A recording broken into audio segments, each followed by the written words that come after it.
All right, what's going on today, YouTube? Welcome back to your favorite cyclist and this week's Bike Quick Talks.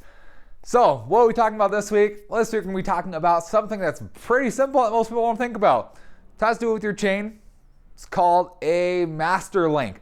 So, what is a master link? Well, we're going to get into that in this video. But before we do, if you are new to my channel, make sure you head down below, hit that subscribe button.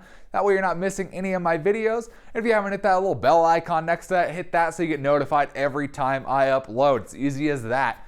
So before I get started, it's funny, I just finished editing my last video. It's gonna go up on Thursday. And I was wearing shorts and a short sleeve shirt.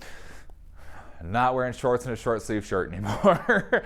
It's gotten a little cold here in Nevada. Decided to snow. I got snow in my yard, snow on my roof. It's cold. Just gonna say that. A little cold now. So we're gonna writing content probably be a little less because it's a little cold now. But we're getting down to this. So what are we gonna start with here? So we got my road bike here because this is one of a few bikes that still has a multi-speed chain on here, which is the easiest way and easiest place to find a master link. So first off, what is a master link? Well, a master link essentially is made to connect your chain together. Instead of having to push a pin out of the chain link in order to put your chain on, this essentially is pretty much a unit. As you can tell, I'll put a picture up here. That's two separate pieces. One goes on each side of your chain, and pretty much they'll hook together and they slide together and lock in place. So it's a nice way, easy way to maintain your bike, maintenance your chain. It's reusable. If you break your chain on the trail, you can carry a separate one and just replace the link with a master link. Makes it nice and easy. As you can see on one of my last videos where I did a ride on my Superfly that didn't go as planned, when I broke that chain, I had to take that chain apart just like pushing out a pin. There is no master link on my single speed chain. Most of your master link is going to be on like a 7, 8, 9, 10, 11 speed drivetrain, essentially what they're going to be on. Now there's all sorts of brands that make them. The ones I have there for a KMC chain or a KMC link is what they are. This is a brand.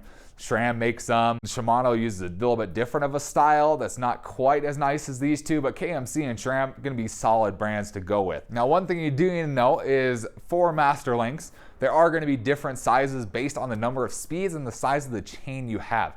So you need to make sure, as you can see on mine here, it actually shows that it is for a 10-speed chain only. Therefore, you can only use it on a 10-speed chain for a bike. You can't use it on a 7-speed. The widths are going to be totally different, not going to work at all. So I'm going to bring you down close to the road bike here. I actually have a master link on here. I'll show you what it looks like a little closer, put it on the bike, show you how to take it off, put it back on, how nice and easy it is. All right, so we're down here at the bike, at the chain. Now, as you can tell, this one link here looks a little bit different than all these other links here. You can kind of tell there's a little bit of, I guess you could call it air or gap there between the chain there. So that's what it's going to be called, your master link. So it's pretty easy to look for. If you go on your bike and you pedal through the chain backwards, you can normally find something along these lines that looks a little bit different than everything the rest of the chains. Once you do, that's going to be your master link. If they all look exactly the same like this, well, you don't have a master link. So that's your problem. So right here, that's going to be your master link. So I'm going to show you guys how to take it off. I'm actually going to teach you guys a little trick here too. So normally, if you were just to disconnect that master link, your chain would just go flying apart because you've got your derailleur back here that's holding a bunch of tension, so that's going to go boom and shoot everywhere. So I highly recommend against doing that. So one of my little tricks you can do is with multiple things here. I'm actually doing with a little zip tie, and you essentially just make your zip tie loop between two of the chains here. So essentially that's going to help hold it together to help it be a little bit more controlled when you take it off. You can hook them together if you want. You don't need to. Even just running it through here. If you have a broken spoke, you can do the same kind of thing. But that's it. And then right here, these are actually a master link pliers here. Pretty simple. Have a claw on each side here. So pretty much with that, you can get on each side of the chain, and then you just push together, and it'll push those links together. And I'll show you how to do that here. So we'll go ahead here, get on one side, and get on the other side, right there. And we'll go ahead and just push. And as you saw, that chain slid just a little bit right there. Take our pliers off, and there you go. Your chain is now apart. So with that off, you can actually take the pieces out if you want, or you can just leave them there. Mine don't want to come out right now, so I'm going to leave mine there. And then once you're set to go, once you have whatever you need to be repaired, you just go bring them right back together, and you'll see they'll sit right in that slot there.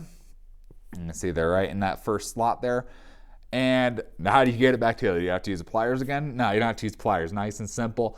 All you're gonna do, you're gonna go ahead, grab your brake lever for the rear brake and just give it a good push on the pedals. Worst case, if it doesn't want to pop in down to the bottom, just rotate your pedals, get the chain up on the top, and then just put your brake on the back, give it a good slam on the pedals real quick, and it'll pop right in place and look just like it used to. All right, so that is pretty much how you install and remove a master link to work on your chain. Nice and simple thing to do. Hope that helped. If you did find this video interesting and it helped you out, leave a big thumbs up down below. Appreciate the support. If you were interested in either getting some master links for your chain or say these master link pliers, I'll post a link in the description to some as well so you can take a look, get some for yourself. But thanks for watching today. Hope you enjoyed the video, and we'll see you on the next one. Thanks for watching.